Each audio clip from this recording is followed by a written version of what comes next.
Receptionist आकर बताती है कि इस आदमी ने गलती से योनहू नाम की औरत का एक्सीडेंट भी करवा दिया है, पर वो कोमा में है, इसलिए हम उसे आसानी से जिंदा कर सकते हैं। लेकिन मैनेजर योनहू से झूठ कहता है कि तुम तो एक एक्सीडेंट में मारी जा चुकी हो। योनहू बहस करती है कि BMW जैसी सेफ कार का एक्सीडेंट हो ही नहीं सकता, प्लीज कुछ कीजिए और मुझे फिर से जिंदा करके धरती पर भेज दीजिए, मुझे लाइफ में बहुत कुछ करना है। मौका पाकर मैनेजर कहता है कि अगर तुम हमारी मदद करोगी तो मैं तुम्हें जिंदा कर सकता हूँ। दरअसल एक मिडिल क्लास फैमिली की औरत को मेरे नालायक स्टाफ ने गलती से मरवा दिया, हालांकि वैसे उसे 30 दिन के बाद ही मरना था। तुम्हें सिर्फ 30 दिन उसके शरीर में जीना होगा। पहले तो योनहू मना करती है, लेकिन और कोई रास्ता न पाकर वो मान जाती है। मैं योनहू को एक स्क्रीन पर हाथ रखने को कहते हैं और अगले ही सेकंड वो किसी और के शरीर में प्रवेश होती है। ड्रेस में से बदबू आ रही होती है और अपने बिखरे हुए बाल देखकर वो चिल्लाती है। तभी एक आदमी आकर कहता है कि रोज रात को हॉरर फिल्म देखती हो और सुबह सुबह चिल्लाने लगती हो, और ये क्या, तुमने मेरा निकर क्यों पहन के रखा हुआ है? छी, मैंने इस आदमी का निकर क्यों पहना हुआ है? ये सोचकर वो उतारना जाती है, पर उस आदमी को देखकर फिर से पहन लेती है। तभी वो एक फोटो को देखती है तो पता चलता है कि वो एक शादीशुदा औरत की बॉडी में है और ये आदमी उसका पति है, मतलब मेरा पति। इस पति का नाम ह्युआन है। योनहू शॉक हो जाती है क्योंकि वो कभी शादी नहीं करना चाहती थी। बाहर एक टीनेज लड़की बैठी होती है जिसका नाम किमी है। वो कहती है कि मम्मी खाना जल्दी रेडी करो, स्कूल जाना है। मैं मम्मी कब बन गई यार? योनहू कंफ्यूजन में आंखें फाड़ कर कहती है कि एक छोटा लड़का मम्मी कहकर भाग कर आता है।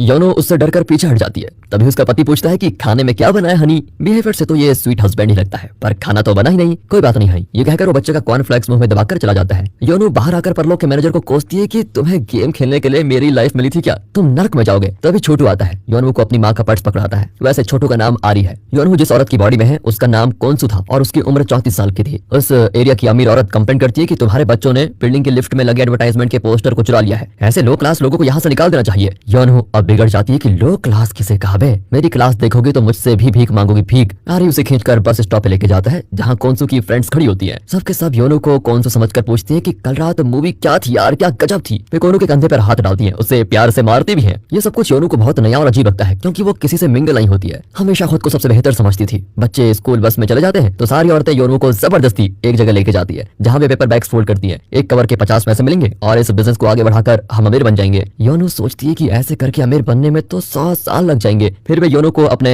यूजुअल रेस्टोरेंट में ले जाकर डिस्कस करती है कि उस टीवी सीरीज में हीरोइन का ड्रेस कितना अच्छा था यार। बातों ही बातों में योनहू को पता चलता है कि उसकी शादी यानी कोंसू की शादी 18 की उम्र में हो गई थी। योनहू तो ठहरी फेमिनिस्ट, तो उसे बहुत गुस्सा आता है और वो रेस्टोरेंट जाकर मैरिज रिंग को निकालने लगती है। तभी परलोक का मैनेजर टपक पड़ता है कि इसे निकालोगी तो तुरंत मर जाओगी। योनहू फैसला करती है कि अब अपने पुराने लाइफस्टाइल के हिसाब से जिएगी। वो एक बड़े सुपरमार्केट से कॉस्टली ड्रेसेस खरीद लेती है और एक्सपेंसिव फूड आइटम्स भी, लेकिन उसके पास बिल अमाउंट का 10% भी नहीं होता। फिर अपनी प्रेजेंट औकात के हिसाब से वो चीजें खरीद कर लेके जाती है। तभी उसकी फ्रेंड कॉल करती है कि बच्चा स्कूल से आ गया है और तुम कहाँ घास चल रही हो, जल्दी आओ। योनहू भाग कर आती है तो आरी मुंह फुलाकर खड़ा होता है कि मम्मी उसे लेने के लिए नहीं आई। रात को योनहू बीफ स्टीक और ऑमलेट बनाती है जो उसका फेवरेट फूड है, पर इन लोगों को ये फूड खाना ही नहीं आता। योनहू कहती है कि मैंने इतने साल तुम लोगों के लिए मेहनत की है, अब मैं 1 महीने के लिए वेकेशन पर जाना चाहती हूँ। इस तरह वो इस घर से बच निकलना चाहती है, पर किमी रूडली कहती है कि आप चली गई तो हमारा खाना कौन पकाएगा, कपड़े कौन धोएगा, घर का साफ सफाई कौन करेगा? योनहू कहती है कि हम बाय रख लेंगे। ओह, मेरे डांस क्लास के लिए पैसे नहीं है, पॉकेट मनी देने के लिए पैसे नहीं है, लेकिन नौकरानी रख लेंगे और वेकेशन पर जाएंगी। वाह, इस तरह चिल्लाकर वो चले जाती है। हुआन कहता है कि अपने टीवी सीरियल की दुनिया से बाहर आ जाओ हनी। रात को बच्चे सो जाते हैं तो हुआन उसके साथ इंटीमेट होने की कोशिश करता है, पर योनहू उसका हाथ मरोड़कर कहती है कि मैं 18 साल की थी जब तुमने मुझसे शादी की और जल्दी जल्दी 2 बच्चे भी कर दिए। तुमने मुझे इस 4 दीवारी में कैद करके रखा, मेरी लाइफ बर्बाद कर दी। आइंदा हनी वनी कहकर मेरे पास भी भटके तो तुम्हारी खैर नहीं। इस तरह चिल्लाकर वो अपना पिलो और बेडशीट लेकर हॉल में चली जाती है। हुआन उदास होता है कि इसने मुझे पहले क्यों नहीं बताया कि इसके एम्बिशंस और कुछ है और ये इस घर में खुश नहीं है। अगले दिन वो अपने दोस्त को ये बात बताता है तो वो कहता है कि जरूर तुम्हारी वाइफ का अफेयर चल रहा होगा। तभी उनका बॉस वहां पर आता है तो हुआन उसको एक नया प्रोजेक्ट दिखाता है, पर वो अकड़कर कहता है कि ओवर स्मार्ट मत बनो, मैं जो काम देता हूँ सिर्फ वो करो। यहाँ योनहू को उसकी नई फ्रेंड से एक पिटीशन पर साइन करने को कहती है। एक कंस्ट्रक्शन कंपनी इस बस्ती को हटाकर कोई बिल्डिंग बनाने के इरादे से आ रही है, उसी के अगेंस्ट हम पिटीशन रेडी कर रहे हैं। ये सुनकर योनहू को अपने क्लाइंट की बात याद आती है, शायद वो इस बस्ती को हटाने की बात कर रहा था। वो तुरंत अपने पुराने घर में जाकर उस वीवीआईपी क्रेडिट कार्ड को निकाल लेती है, फिर शानदार ड्रेसेस खरीदती है। वहाँ किमी को स्कूल में एक अमीर दोस्त मिलता है। आरी परेशान है कि उसकी माँ वियर्ड बिहेव कर रही है, शायद वो बीमार है, इसलिए वो बेचारा मेडिकल से विटामिन की टैबलेट ले लेता है। तभी हुआन वापस आकर बरस पड़ता है कि तुम ही मेरे पीछे पड़ी हुई थी कि शादी कर लो शादी कर लो। मैं तो माथा पीट रहा था कि कॉलेज की पढ़ाई पूरी होने दो, उसके बाद नौकरी मिल जाएगी फिर शादी करेंगे, लेकिन तुमने जिद पकड़ के रखी हुई थी कि तुम्हें शादी करके बच्चे पैदा करने हैं और एक हाउसवाइफ बनकर अपना घर सजाना है, और अब तुम मुझे दोष दे रही हो। योनहू हक्की बक्की रह जाती है कि ये फ्लैशबैक जाने बगैर ही मैं इस आदमी से लड़ बैठी। हुआन उसको एक कवर पकड़ाकर कहता है कि अगर तुम मुझसे इतनी तंग आ गई हो तो ये लो डाइवोर्स पेपर्स, साइन कर दो। उसने तो सोचा था कि योहन उसे नहीं लेगी, पर वो ले लेती है, लेकिन हुआन उसे कस के पकड़ कर रखता है, पर आखिर योन उसे छीन लेती है और हुआन मायूस होकर अंदर चला जाता है। अगले ही पल वो मातम मनाता हुआ बाहर आता है कि मेरे 6 महीने की सैलरी एक ही दिन में ये कोट सूट खरीदने में खर्च कर दी तुमने। योनहू कहती है कि ये मैंने अपने पैसों से खरीदे हैं। हुआन चौंक कर पूछता है कि ये मेरा और तुम्हारा अलग कब से हो गया हनी? तभी वहाँ पर पुलिस आ जाती है क्योंकि योनहू जो फिलहाल कोंसू के शरीर में है उसने बिना परमिशन योनहू का क्रेडिट कार्ड यूज यूज किया। योनो कहती है कि ये मेरी फ्रेंड का क्रेडिट कार्ड है, पर पुलिस उस पर विश्वास नहीं करती। तब हुआन कहता है कि ये जिस लॉयर का क्रेडिट कार्ड है वो मेरी फ्रेंड है, उसने हमारे घर की हालत देखकर ये क्रेडिट कार्ड मुझे दिया था। पुलिस हुआन का बैकग्राउंड चेक करके पता लगा लेती है कि सच में हुआन उसी लॉ स्कूल में पढ़ता था जहाँ योनहो पढ़ती थी। फिर वे उन्हें छोड़ देते हैं। इस तरह वो योनहो को बचा लेता है। वो पूछता है कि क्या तुम्हारा किसी के साथ कोई अफेयर है? योनहो कहती है कि नहीं।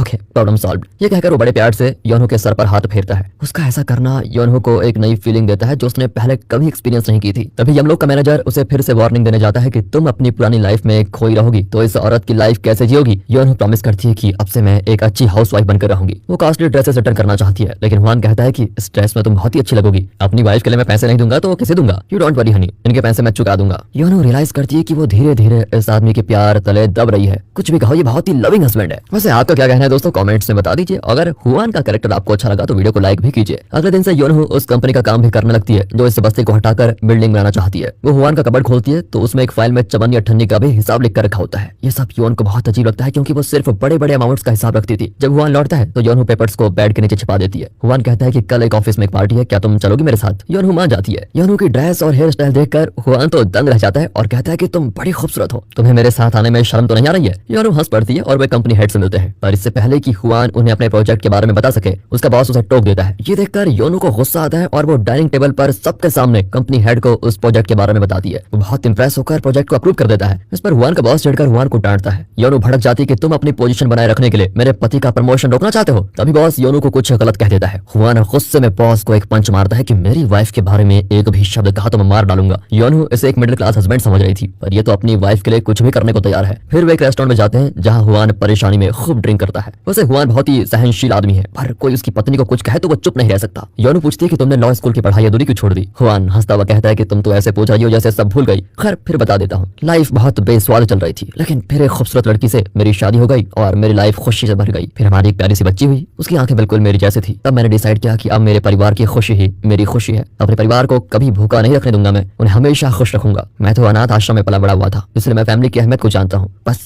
फिर मैंने पढ़ाई छोड़ दी और जैसे तैसे करके एक नौकरी ज्वाइन कर ली और आज तक उसी ऑफिस में नौकरी कर रहा हूँ। हाँ, मेरे पास सक्सेसफुल करियर तो नहीं है, पर मैं दुनिया का सबसे हैप्पी आदमी हूँ। योनहो अपने आंसू रोक कर बैठी होती है क्योंकि वो लाइफ में कभी भी ऐसे अच्छे आदमी से नहीं मिली थी जो अपनी फैमिली को सब कुछ मानता हो। रात को आरी योनहो को हक करके सो जाता है। अब योनहो को प्यार, परिवार, अटैचमेंट ये सब कुछ धीरे धीरे फील होने लगता है। अगले दिन योनहो इस फैमिली का हिस्सा बन जाती है। वो किचन में कुक कर रही होती है और चावल धोने लगती है, पर उसे चावल भी धोना नहीं आता। ये तो चावल के साथ कुश्ती कर रही है। किमी आकर पॉकेट मनी मांगती है तो योनहो पूछती है कि स्कूल तो 9 बजे है, तुम 7:30 बजे कहाँ चल दी? बॉयफ्रेंड से मिलने जा रही हो? किमी घबराकर कहती है कि बॉयफ्रेंड नहीं, सिर्फ फ्रेंड है। अगर पॉकेट मनी चाहिए तो जाकर उन शॉपिंग बैग्स को फोल्ड करो। 300 बैग्स को फोल्ड करोगे तो $10 दूंगे। किमी गुस्से में चली जाती है। योनहो अब एक स्ट्रिक्ट मम्मी बन चुकी है। उस रात उस एरिया का नाइट मार्केट चालू हो जाता है और वही अमीर औरत इसे चला रही है। वो सबसे भाड़ा वसूल कर रही होती है। आरी एक जगह गिर जाता है तो स्नैक्स की दुकान का ओनर उसे उठाकर बैंडेड लगाता है। इतने में वो औरत भाड़ा न देने के लिए स्नैक्स वाले को खूब इंसल्ट करती है। अब योनहो उस औरत की लेती है क्लास की अपार्टमेंट बिल्डिंग पर तुमने जो एडवर्टाइजमेंट का बोर्ड और सेलफोन टावर लगा के रखा हुआ है उसका रेंट तुम हमारे साथ शेयर नहीं करती, खुद ही हड़प जाती हो और उसका इनकम टैक्स भी नहीं भरती। उस आदमी से माफी मांगो वरना इसी वक्त तुम्हें पुलिस के हवाले कर दूंगी। वो औरत घबराकर सॉरी कहकर चली जाती है। सभी हैरान होकर पूछती है कि ये लॉ पॉइंट्स तुम्हें कहाँ से पता करे? वो कहती है कि मेरे हस्बैंड लॉ स्कूल के स्टूडेंट थे ना, उन्होंने मुझे बताया। अगले दिन किमी सारे शॉपिंग बैग्स फोल्ड करके लाती है। अब योनहो उसे $10 दे ही देती है। किमी उस अमीर फ्रेंड के घर जाती है। वो किमी को किस करने आता है तो किमी मना करती है। फिर वो देखती है कि वहाँ पर एक कैमरा छिपा कर रखा हुआ है और उस लड़के का गैंग भी वहाँ मौजूद है। वे योनहो को जाने नहीं देते। अगले दिन में किमी घर आकर सीधे कमरे में जाकर सो जाती है। योनहो को उसका बिहेवियर ठीक नहीं लगता तो वो जाकर देखती है कि किमी के चेहरे पर चोट आई है। किमी चिल्लाती है कि मुझे अकेला छोड़ दो। योनहो कहती है कि तुम्हें कुछ चाहिए तो मुझे खुल के बताओ बेटा, रोने से काम नहीं चलेगा। किमी कहती है कि मेरी हालत देखकर आपको यही कहने की सूझी? क्या आप ये नहीं कह सकती कि बेटी फिक्र मत करो, तुम यहाँ सेफ हो, मैं सब संभाल लूंगी? अब योनहो रियलाइज करती है कि वो वाकई नहीं जानती कि एक टीनेजर के साथ कैसी बात करनी चाहिए। किमी के घुटने के ऊपर भी चोट लगी होती है और योनहो बेडशीट हटाने की कोशिश करती है। तब किमी कहती है कि डरो मत मम्मी, मैं उन लड़कों से बचकर भाग आई, मुझे कुछ नहीं हुआ। क्या मैं स्कूल नहीं जा सकती? योनहो को बहुत बुरा लगता है और वो कहती है तुम स्कूल जाओगी और तुम्हें कोई कुछ भी नहीं करेगा, मम्मी सब संभाल लेगी।